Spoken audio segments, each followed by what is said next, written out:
just gonna have to test the batteries because that's the problem with the truck starting in the morning when it's cold. So it's not acting like one of the batteries is bad. I don't know.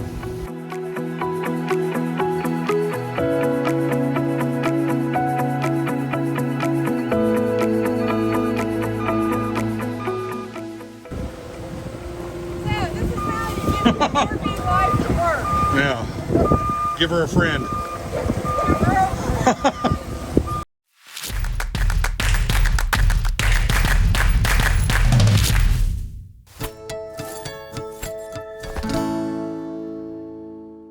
All right, guys, just want to jump in here real quick before this video gets started and let you know, watch till the end because we have found out that we're not staying here in Eastern Tennessee very much longer, but we do know where we're going and we'll let you know at the end, so hang around. So yeah, we've talked in the past about how people, when they're thinking about going to live in full-time in their RV, some of the misconceptions that they may have or the unrealistic expectations. And the thing is, you're still living your life. It's not like packing up and going camping in your RV for a weekend or a long weekend and then going back home. You are home. So you have to live your life day to day, and that changes the experience just a little bit. It's not 100% the same as like going RVing on the weekend. So little private park there we're at, they're adding gravel to the sites, making them larger, which is cool.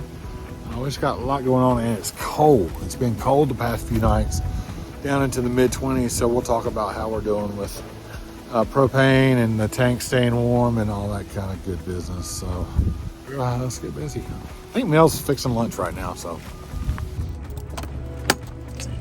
I can come in. I have enough fiddle with the screen. Well, if there's no bugs to fiddle with either, so. I like it. Where's lunch? I am. Oh, the dog's like, lunchtime. Hello. Passenger side's over here. Like I said, it tests out good. So I'm going to keep that in place for now. I bought a new AGM battery to replace on this side, so I got to get some tools out so I can get this disconnected and out of the way.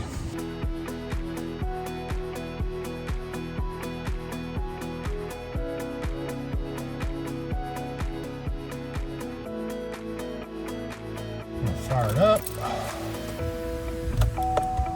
much quicker.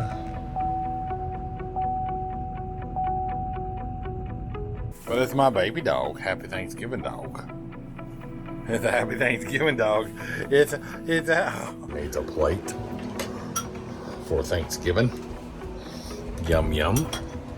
Dog needs some plate. So yum yum yum. Thanksgiving with home on the hitch. Yummy. Awesome job, babe. Thank you. Piece of turkey.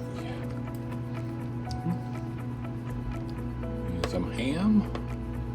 Nice, baby. Okay. All right, well, so we got the battery changed in the truck, and that corrected the issue that I was having with the slow starts and the no starts after it had sitting is that a word? After it had sat overnight when it was kind of cold.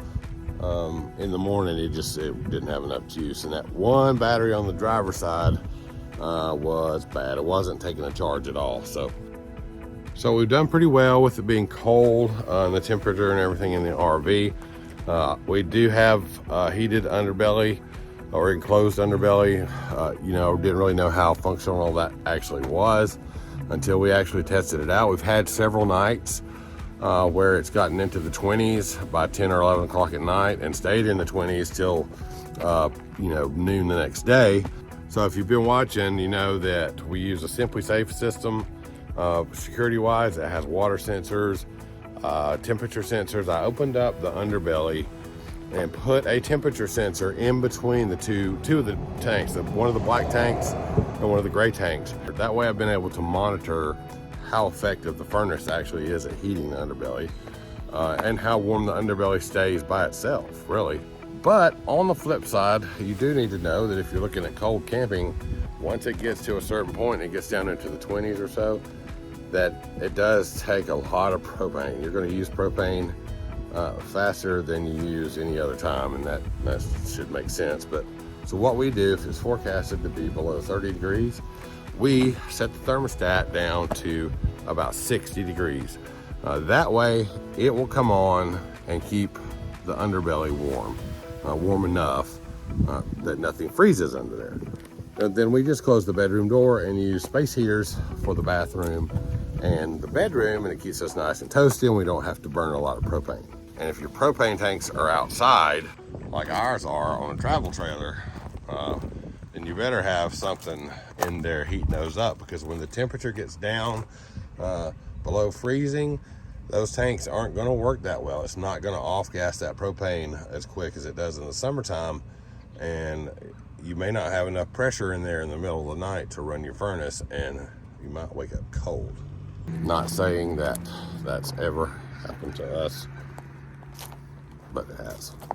So one thing that has made a giant difference in the heat control in our RV are the windows. Now, our windows are not double pane windows, but Mel just one day bought this window film kit, basically to, I don't even know how it works. She's done the whole thing. You stretch it over the window and use a hair dryer, and it like shrink wraps and basically makes a double pane window. Now, I'm sure it's not as good as an actual glass double pane window. That's going to have better insulating factors. But let me tell you what, the amount of difference that it has made with cold radiating through the windows is amazing. So she's done all the windows, and it saved us a lot. And you can definitely tell a difference in the RV. I was talking about your window film. Oh, yeah. You can see it, and it just, I don't really know how it works. I guess you just, what do? Stretch it out over there and...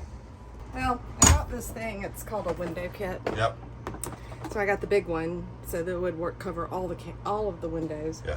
But you have this adhesive tape that you just stick around the outside, and it's like double-sided Scotch tape. Yeah. And it has this plastic sheet that you can cut to fit the window, and you just stick it on the adhesive, and then you take a hair dryer and on high, and you heat it up until it pulls it tight and gets all the little wrinkles out so you can see out of it. It's made a tremendous difference in Huge difference. The amount of cold radiating through, and when the sun comes up over here and starts hitting those windows, I don't know, warmth, it heats up really quick. So made a big difference. Oh, and a bonus thing is it's bonus the amount of bugs that come in. Mel doesn't like stink bugs. I don't like bugs. So that, how much, do you remember how much that costs? How much did that cost? So it probably wasn't that much. So again, double pane windows from the factory in your RV, of course, is going to be better. It's going to be way more efficient, but this noticeably, like, to your skin, feel 100% different. So if you don't have double pane windows and you're going to be somewhere cold, do this. So I said at the beginning that we would talk about a little bit about what we did kind of with the cold water hoses, keep them from freezing, heat tape, all that kind of stuff. So starting at the pedestal, I put a 30 amp plug on there that has 3 plugs on the end. It's very short 2-foot heat tape that runs down the water pipe there. So then it goes from the pedestal here. We've got a heat tape that runs down our freshwater hose right there, runs all the way over, and that freshwater hose is then covered with pipe insulation. It's also got a canvas cover on the hose itself. We haven't had any problems with the water supply, and it's, like I said, it's been under 20 degrees or down to 20 degrees for 12 hours at a time, several times. So we haven't had any problems there. We got another heat tape. You can see the thermostat just out open air right there. It wraps around the sewer outlet, drain outlet, and then that heat tape is about 30 feet long, and it wraps around the entire sewer hose. I have come out here when it was, 22 degrees and picked up the sewer pipe there where the section that's laying on the ground. It never has frozen on us, so we've kept the drain open the entire time that we've been in cold weather and haven't had any problem with that. But we're getting kind of close to what we can plug in. So you got to keep that in mind. If you're going to use heat tape for everything, then you got to have enough places and enough amperage to make it work. So this is 1579 Mountain Ranch Road in Newport, Tennessee. This is where we have stayed for this contract. I actually worked in a small hospital just over the North Carolina line, but we were lucky enough to find this place. So we've really enjoyed it here. We really have. It's a nice, quiet little place to be. It's conveniently located to town and all of the things that you may need. So I'll make sure we leave some links to this place. So Thomas and Tammy are the owners, and they could not be any more gracious to have allowed us to stay here. They are wonderful people. We actually got to hang out with them for several days and go to dinner with them. They full-time RV as well, so they understand the life and know the ins and outs, and are all about helping RVers. So you can find out information about Mountain Ranch RV on Facebook. Yep. And Hip Camp. Absolutely. Well worth it. If you're coming through Eastern Tennessee on I-40, it's a great place to stop and stay. So we'll put all their information, and guys, if you're watching, thank you. We love you. Thank you for letting us stay here. Thanks.